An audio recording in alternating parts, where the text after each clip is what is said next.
It's an amazing day. Andrea M. Stuckey here, the divorce liberator and your favorite divorce coach, founder of the amazing community, Divorced Women Unite.com. Welcome, welcome, welcome to my broadcast on today. I just wanted to pop in really quickly here. I think I'm on Facebook, YouTube, and in the Divorce Women Unite community. Happy Sunday to you. I wanted to come and share a couple quick nuggets with you on today. And, as a life coach, as a divorce coach, primarily serving women for almost 7 years, I have found that there are some things that really keep us as women, preventing us from living the life that we want, living the life that we love and that we desire. And so I want to share those things with you today so that as you move into a new week this week, you are able to kind of think about them and see if they apply to you.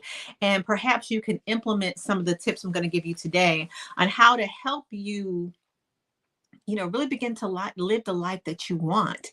And perhaps for many of you that are watching that are separated or divorced, it can definitely be this new season of your life. You want some change, you're challenged with that. And so let's talk about that a little bit on today. So first of all, just in case you're popping in and you're new to me, not only am I a life coach, primarily serving separated and divorced women, but I've been divorced twice in my mid 20s and my early 40s. So I've been out of my second marriage for about 12 years. And so I bring that level of experience to my divorce coaching practice of, being out here as a single post um, divorcee, if you will, right? And also having gone through two tumultuous divorces, right? So I know what it's like to rebuild, redefine, and finally get to a stage of your life where you feel liberated and free and authentically you. So I want to share some tips with you on today. And those are, 5 things that can help you really begin to live the life that you want and that you love. And the reason that number one, that you're probably not living that type of life is that you feel or you think that self care is sort of a dirty word, right? Self care and self love, we hear all the buzz around it on today. But one of the things that can be challenging, especially if you're a Christian or a believer, is that you may feel that it's so selfish to say that you love yourself, that you're, caring for yourself and you're putting yourself first, right? After God, of course. But listen, self care is necessary. To be honest with you, a lot of the challenges that we face as women is because we don't spend enough time on ourselves, right? And I'm not just talking about our outer selves, our inner selves, our passions, our joys, right? A lot of times we're putting those things on the back burner. As a mother of 2 children, adult children now, but I think about when I was in the, really in the mix of parenting with them. I made sure that they had their 6-month dental appointments, that they got every vaccination they were supposed to get, that they had every well check that they were supposed to get, every activity they were on time for all of their sports, and activities and events, right? Well, how come we can't do that for ourselves? Why aren't we making our appointments, our healthcare appointments, our mammograms on time, our dental checkups on time? Why aren't we doing those things for ourselves? Why can't we make it a point to get to the gym on a regular basis, the same way that we took our kids or are taking our kids to their activities and appointments on a regular basis? Right? Self care and self love is not a dirty word. We are, as women, generally always pouring from an empty cup. And that's why we're overworked, overwhelmed, overexhausted, overdrained, and we don't feel that we have a good quality of life. And it's our own fault. So the first thing you have to do is shift your mindset, right? From thinking that, it's not necessary to put self-care, if you will, on your schedule. Now, listen, when we talk about self-care, there's so much to self-care, right? It can be some of the simple things, like just taking some time, getting your hair done, your nails done, a massage, or it can be a total vacation. It can be, self-care is therapy. Self-care is counseling, right? Perhaps there's something you haven't been addressing in your life that from an emotional standpoint that you've been carrying it a while. If you commit to those regular sessions, that's an act of self-care. Self-care is also, as I said earlier, our well-being, our health care, our physical body. We're getting enough exercise. Are we eating the right food, right? You know, are we complaining about spending that extra money on something that's good for us versus something that's not good for us, right? We choosing the burger that's 99 cents versus the salad that may be $7.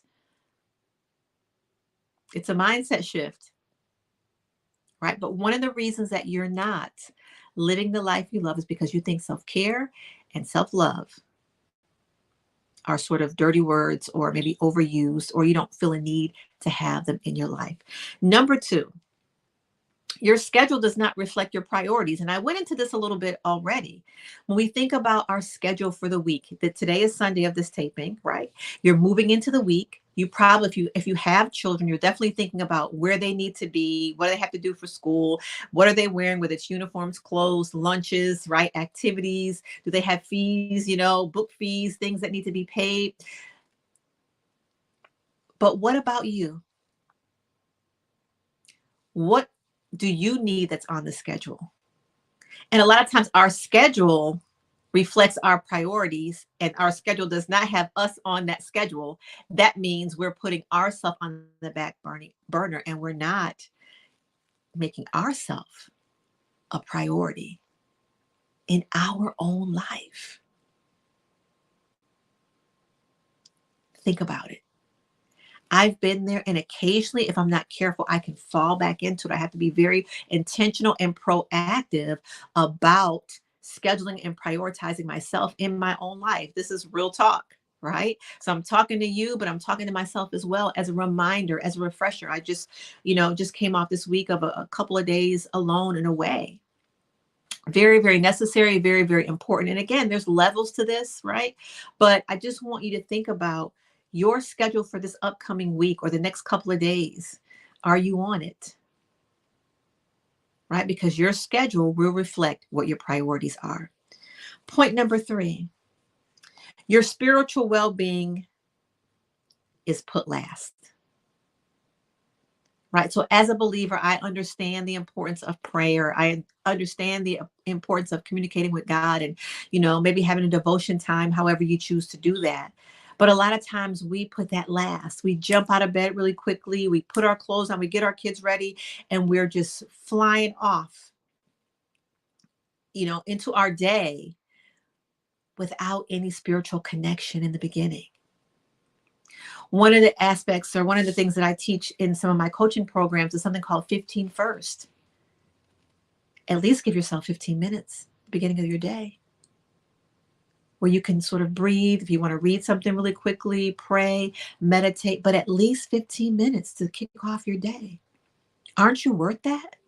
Aren't you worth setting your time, your alarm clock ahead just a little bit, 15 minutes ahead, or go to bed 15 minutes early so you can start out your day in a different mindset, a different spiritual perspective, a different frame of mind, versus trying to fit it in when you can and do it really quickly and, or not doing it at all and wondering why we are feeling, kind of off kilter, if you will, during the day. Your spiritual well-being is very important to everything in your life. Your relationships, of course, your communication with God, your struggles and challenges, how you overcome them, how you handle those adversities every single day.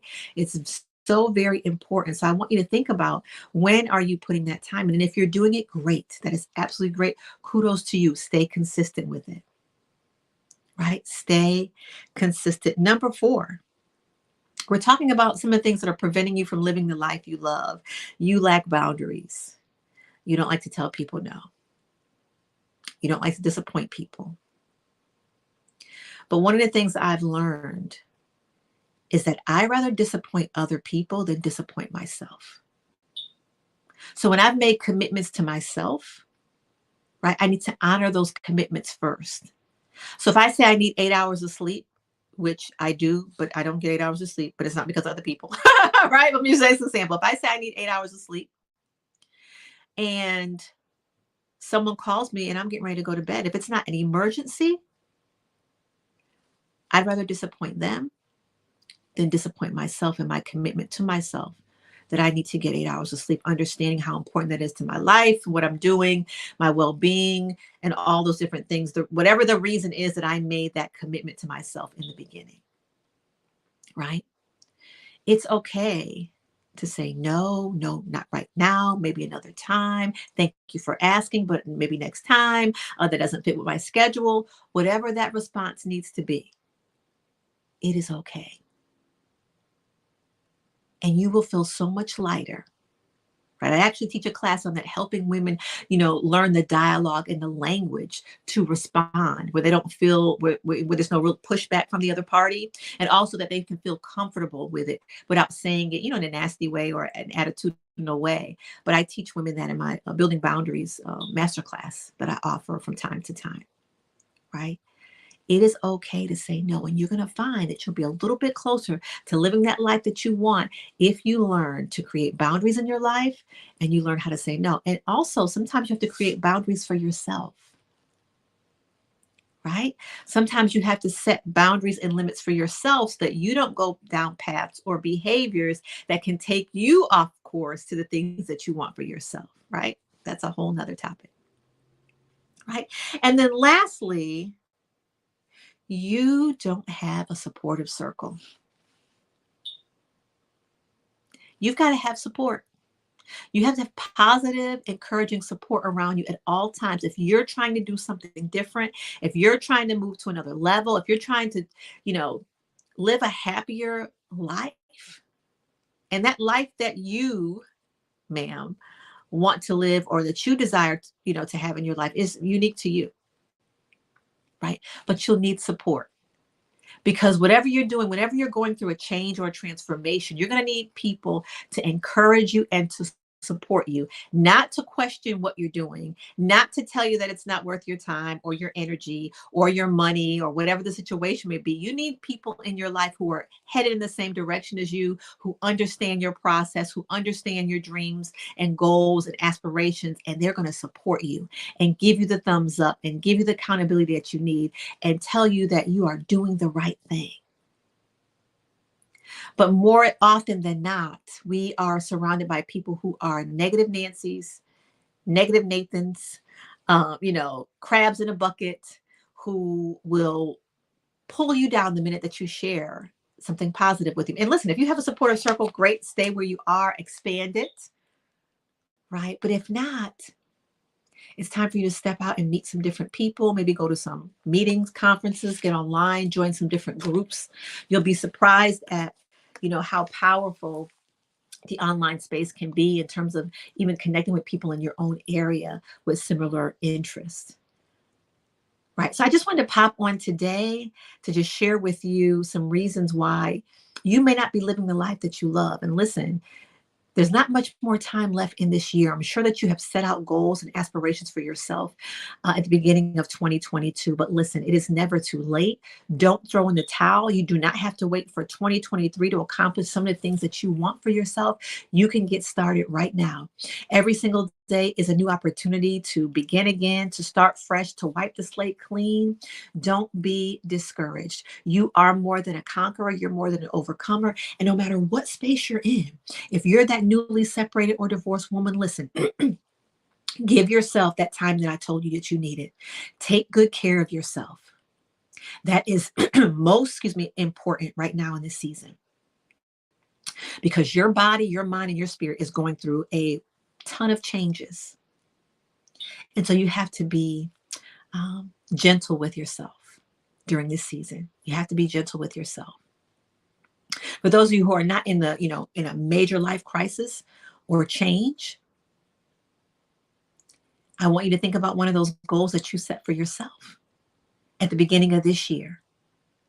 And I want you to start working on it right now. And get as much of it. If it's a shorter goal that you can accomplish by the end of the year, do it. If it's something you need to get started, start now. You don't have, even if it's not going to be accomplished, you don't have to roll into January and necessarily start something new. You can already be in the flow of doing something new, something that you're already working on, as you move into the new year. So you're already positioned in that space. right? This is your life. We only get one of them. And we have the opportunity to create the life that we want, even with all the different circumstances. Yes, we live a life that has challenges, ebbs and flows, right? Nothing is ever going to be perfect, but it should not deter you from doing the things that you want, having the things that you want, right? And when I say have, it doesn't necessarily mean to have to be tangible things. You can have peace, you can have joy, you can have healthy, happy relationships, right? You can be operating and living on purpose, doing something that you're absolutely passionate about. You can, but you have to begin. You have to get started. And so I'm suggesting for you today is to get started as we roll into a brand new week. So again, I'm Andrea M. Stuckey, the divorce liberator and your favorite divorce coach. Listen, if you are that separated and divorced woman, you're looking for a safe, encouraging space, come on over to divorcewomenunite.com. If you are interested in any of my service related to life coaching or divorce coaching, go to my website, andreamstuckey.com. And that will lead you to all my resources, my books, my programs, all those different things. And if you're not following me on Instagram, go over there now and follow me because I have a lot of fun over there. My stories, which, stories disappear after a day, but I, show some of my personal side, some of the things that I love, some things I'm doing. And I also have some great content over there as well. And you can follow me at divorce_coach7, at divorce_coach7, at divorce_coach7. So have a wonderful and blessed day. And listen, I will talk to you soon. Take care. Bye-bye.